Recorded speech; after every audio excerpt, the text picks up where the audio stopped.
Hello everyone, my name is Preet Ganatra. Welcome to the very first episode of Wedding Looks with Pinkvilla.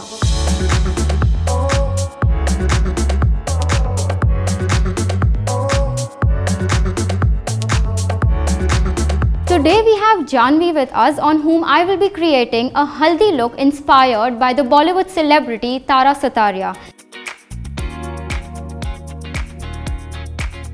So as you can see, Tara's skin is glowing. This kind of a makeup is called a glass skin makeup. This goes one step beyond of our regular dewy makeup.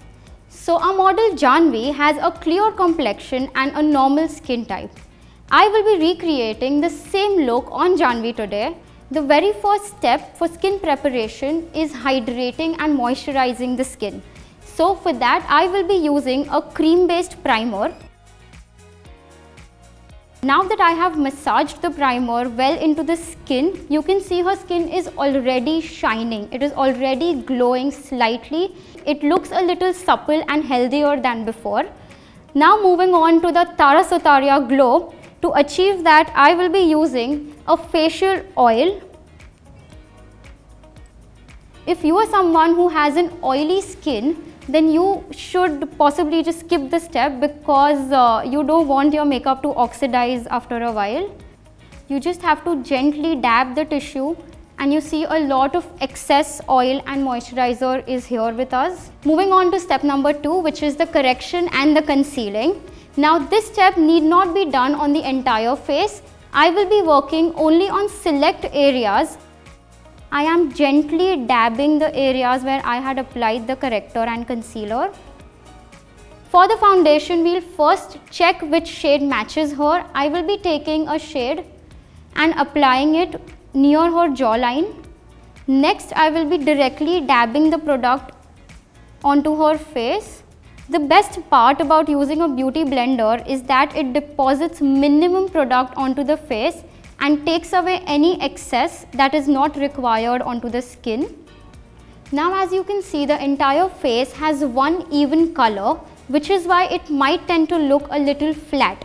Before we move on to the next step, I will first bake the concealing areas. Since this is a glass shine makeup, I will restrict my powder.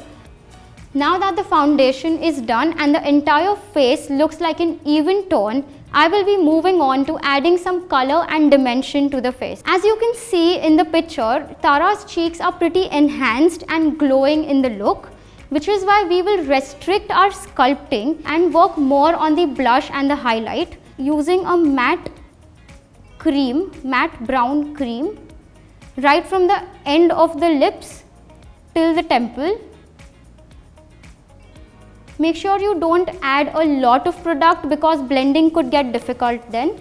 I'm using a big fluffy brush. I want my model to smile and depositing it right behind the apple of the cheeks and slightly just throwing a little product downwards towards the apple.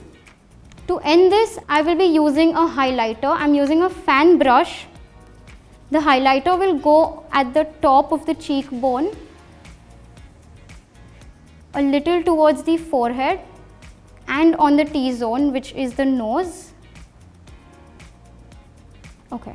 With that, my face looks a lot more in shape, in dimension and a lot more youthful and lifted. To begin with the eyes, we'll first start by combing the eyebrows.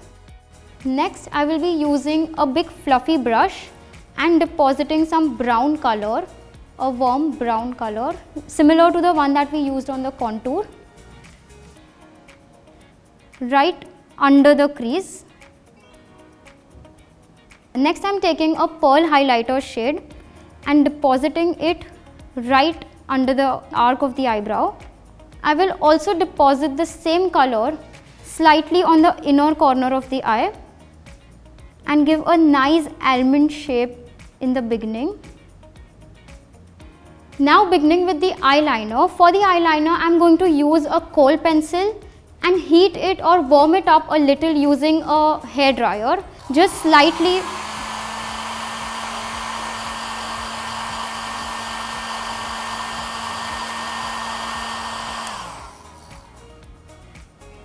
But as we can see in Tara's look, she has a nice winged eyeliner.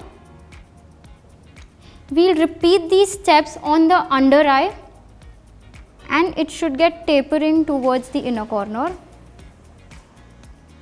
So in order to volumize the eyelashes, I'm adding a little mascara.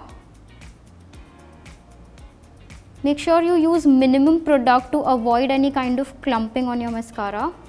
Now moving on to our second last step of the entire look, which is the lipstick. To make my lipstick long lasting, I will first be using a lip pencil.